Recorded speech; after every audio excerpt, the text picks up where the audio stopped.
Hey coffee freaks, you're making cold brew wrong. Hey, I'm Sean from Rootless, and you might not be making the cold brew wrong, but we're gonna show you how to do it the Rootless way. The first step in making cold brew is starting with Rootless Coffee's Cold Brew Crew. Step number 2 is you're gonna grind your coffee coarse, and what that means is bigger grounds. Step number 3, take one of these fancy filters that, if you order a pound of cold brew, we'll send you 2 of them for free.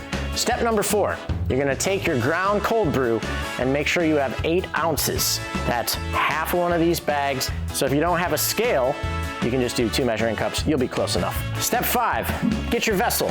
You want it to be bigger than the amount of water you're putting in there. This one is a gallon. Step number 6, get your fancy filter, get your 8 ounces of coffee, do a little dumpy dump, just like so. Gently pull the string, and then shove it in.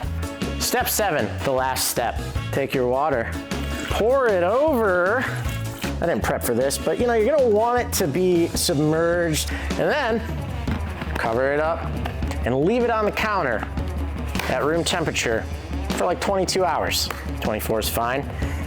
And then you'll have drinkable cold brew. All right, and if you want to order this, you can get it at rootlesscoffee.com. The art is awesome. It was done by Rico Renzi. If you know who Spider-Gwen is, that's this guy.